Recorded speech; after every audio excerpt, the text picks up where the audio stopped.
श्री शिवाय नमस्तुभ्यम। राधे राधे दोस्तों, आप सब लोग कैसे हैं?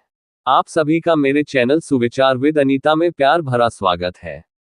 आज हम सुनेंगे नेशनल इंस्टीट्यूट ऑफ हेल्थ के अनुसार बढ़ती उम्र के साथ दिमाग के कुछ हिस्से सिकुड़ जाते हैं, जिसका असर दिमाग पर पड़ता है।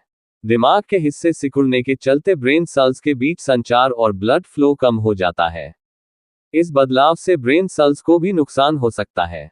उम्र बढ़ना स्वाभाविक है, लेकिन उम्र बढ़ने के साथ साथ हेल्थ और शरीर को एक्टिव बनाए रखना भी बहुत चुनौतीपूर्ण हो जाता है, क्योंकि उम्र बढ़ने के साथ साथ शरीर कमजोर होने लगता है और शरीर कई बीमारियों की चपेट में आने लगता है।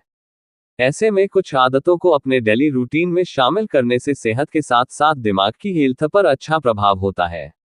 दरअसल एक अध्ययन में 60 और 70 की उम्र के 2100 से ज्यादा ऐसे वयस्कों का अध्ययन किया गया जो काफी निष्क्रिय रहते थे।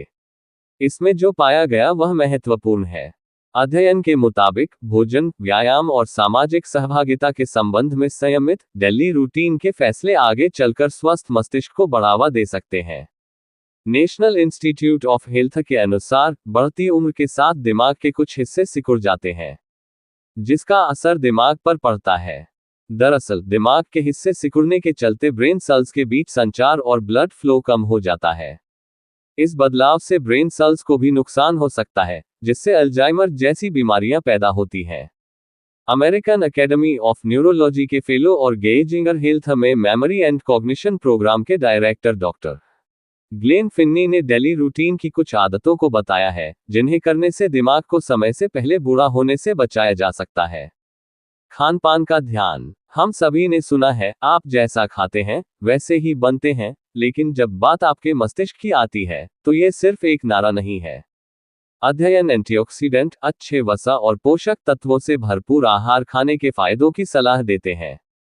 रंगीन फल और सब्जियां, साबुत अनाज, लीन प्रोटीन और ओमेगा 3 से भरपूर चीजों को अपनी डाइट में शामिल करें। ये पोषक तत्व सूजन से लड़ते हैं और संज्ञानात्मक कार्य को बढ़ावा देते हैं। व्यायाम न केवल हॉट और मांसपेशियों को मजबूत करता है, बल्कि यह आपके मस्तिष्क को भी उत्तेजित करता है।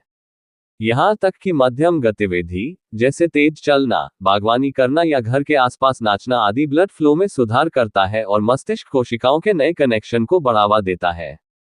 फिजिकल एक्टिविटी करने से न सिर्फ शरीर एक्टिव होता है, बल्कि तनाव भी कम होता है और इससे मूड को बेहतर रहता है, जिससे दिमाग तेज रहता है। अगर टहलने या कसरत के बाद आपकी सोच ज्यादा साफ होती है, तो इसका मतलब है कि आपका दिमाग आपको धन्यवाद दे रहा है। सामाजिक जुड़ाव। हम दिमाग की हेल्थ के लिए रिश्तों के महत्व को कम आंकते हैं, लेकिन ये शोध सामाजिक रूप से जुड़े रहने के महत्व को दर्शाता है। चाहे वह किसी दोस्त के दिन के बारे में बात करने के लिए कॉल हो, अपने प्रियजनों के साथ डिनर हो या किसी बुक क्लब में जाना हो, ये सामाजिक संपर्क दिमाग को अच्छे तरीकों से उत्तेजित करते हैं। सामाजिक मेलजोल अकेलेपन और अलगाव से लड़ता है। ये दो ऐसी स्थितियां हैं जो संज्ञानात्मक हानि से जुड़ी हैं। असल में दूसरे इंसानों के साथ बिताया गया समय न सिर्फ आत्मा के लिए अच्छा है, बल्कि दिमाग के लिए भी सेहतमंद है। ऊपर सुनाए गए लेख अगर आप लोगों को अच्छी लगी हो तो मेरे चैनल सुविचार विद अनीता को प्लीज लाइक करें, शेयर करें और सब्सक्राइब करके रखें। ऐसी और जानकारियां पाने के लिए मेरे चैनल पर दिए गए बेल आइकन को प्रेस करके रखें। धन्यवाद दोस्तों।